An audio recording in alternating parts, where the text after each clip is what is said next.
Мен стандарттау метеорология және сертификаттау мамандығы бойынша арнайы пәндер оқытушысы Сұлтанов Аман Сәбетұлы. Құрметті студенттер, бүгінгі лекциямыздың тақырыбы ұн сапасын жақсарту жолдары және оның тәсілдері. Бұл лекциямыз негізінен 3 бөлімге бөлінеді. Бірінші, ұнның витаминдендірілуі. Екінші, ұн қасиетін жақсарту жолдарына тоқталамыз. Үшінші, нан, тоқаш өнімдерінің сапасын жақсарту әдістері. Бұның негізінен ұнның витаминдендіру дегеніміз не екендеген тақырыпқа келетін болатын болсақ, технология процестің қабылданған шарттары бойынша сортты димендер дәннің перифериал бөлігі мен эндоспермнің бөлінуі жүреді. Дән әрқашан зауродтық және аллеуромдық қаба технологиясы негізгі өнімін құрайды, ал экспандерім жоғарғы сортты ұнды. Дәннің биологиялық табиғаты сондай-ақ ондағы биологиялық активті заттар, витаминдер, өздерің білетіндей, микроэлементтердің көп бөлігі дәннің жоғарғы бөлімінде болады. Ол жоғарғы сортты ұнның құрамындағы витаминдерге қарай аз құнды тағамдық өнімдер жасайды. Негізінен мына жерде көріп отырғандарыңыздай, бұның барлығы жаңағы витаминдер нан өнімдерінің барлығында болады деп ойлаймын. Егер дән өнімдерін қандай витаминдерге бөлетін дейтін болсақ, В1, В2 және П витаминдерінің негізгі көзі екенін ескерсек, одан жоғары сорт ұн жасанды жолмен витамин енгізу керек екені анық болады. Әрине, сондықтан жоғары сорт ұнның витаминдерлендіруі маңызды болып табылады. Бұл адам организмдегі кез келген органикалық қосылыстардың толық жүруіне әкеліп соғады деп ойлаймыз. Жоғарғы және бірінші сорт ұндардың витаминдендірілуі синтетикалық витаминдердің енгізілуіне жүзеге асырылып отырылады екен балалар. Егер дән өнімдерін жаңағы аталып өткендегі жоғарыдағы В1, В2, П витаминдерінің негізгі көзі екенін ескерсек, онда жоғары сорт ұнға жасанды жолмен витамин енгізу керектігі анық болады. Нан және дәннен алынған басқа өнімдер негізгі тағамдық өнім болғандықтан жағдайы қиындауы мүмкін. Сондықтан жоғары сортты ұнның витаминдендірілуі маңызды болып табылады. Ол күнделікті өзіміз тұтынып жүрген азық-түліктің құрамында міндетті түрде болу керек. Яғни бұның барлығы витаминдендіру технологиясы арнайы инструкция бойынша жүзеге асырылып отыру керек. Яғни жаңағы жоғарыда аталып кеткенде синтетикалық витаминдердің енгізілуімен жүзеге асырылады екен. Міне жоғарыда көріп отырғаныңыздай жоғарғы және бірінші сортты бидай ұндарына енгізілу нормаларын көріп отырсыздар. Мұнда жаңағы әртүрлі витаминдердің бірнеше 4 витамин негізгі енгізілетін минималды нормалары, яғни қаншалықты қандай дәрежеде енгізілу керек екендігі көрсетіліп тұр. Енді әрі қарай мына жерден де сіздер әр витаминдердің жаңағы несінен енді оның қасиетін жақсарту жолдарына келетін болса, біріншіден дәнді ұнтақтауға дайындалған эффектілігі қажет. Технология процесс дән тазалау бөлімінде дәнді ұнтақтауға сапалы дайындауды қамтамасыз етілу керек. Гидротермиялық өңдеу нәтижесінде алынған дән ылғалдығын дән түріне және сапасын сонымен қоса ұнтақтау типіне сәйкес болу керек екен.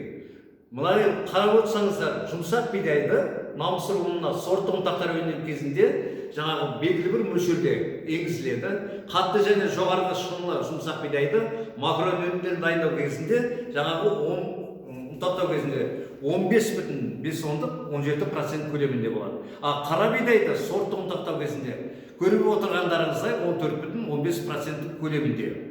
Әрі қарай бидай мен және қара бидайды абойлы ұнтақтау кезінде дән ылғалдығы ұнның стандартты ылғалдылықта алынуын қамтамасыз ету керек.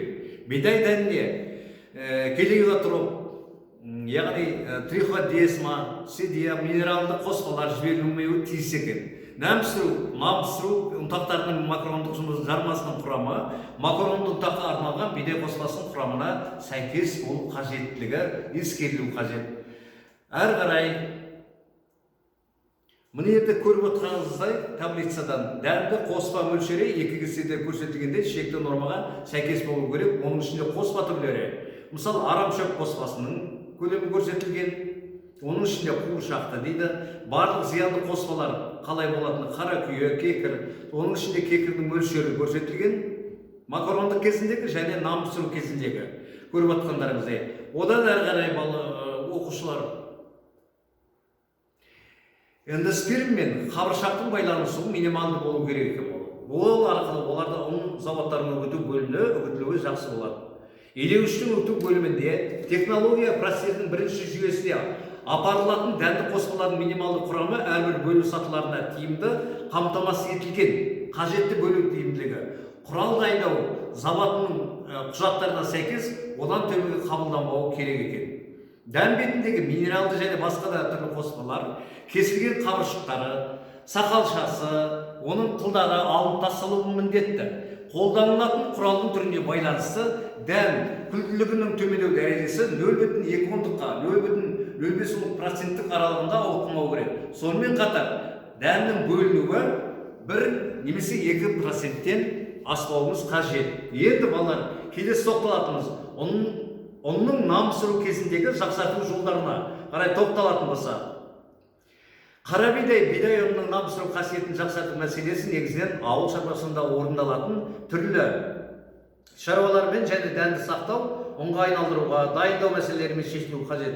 Бірінші ретте өнімділігі жоғары болатын, ауруға төзімді келетін, тыңайтқышты жақсы сіңіретін және басқа да агротехникалық қасиетке жақсы нан пісіру қасиетіне ие болатын қатты бидайдың жаңа сорттарының егісін көбейтуіміз қажет.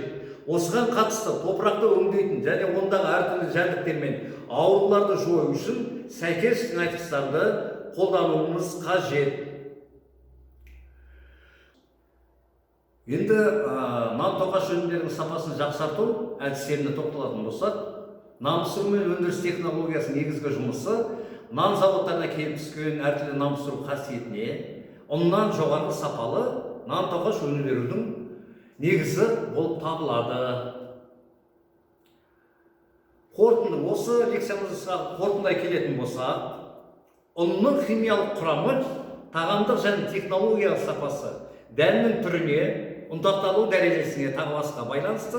Екінші, сұрыпты және еленбеген ұнда В1, В2, П витаминдері, Е витаминдері болу міндетті. Жоғары сұрыптау ұнда бұл витаминдердің мөлшері өте азайып кетеді. Әрине, міне осыны қорытындылай келетін болса, күнделікті пайдаланып жүрген ұнымыздың сапасына бүгін аз да болса мағлұмат алдыңыздар деп ойлаймын.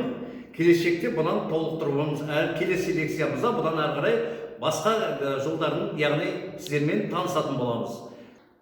Осымен бүгінгі дәрісіміз аяқталды. Қош сау болыңыздар.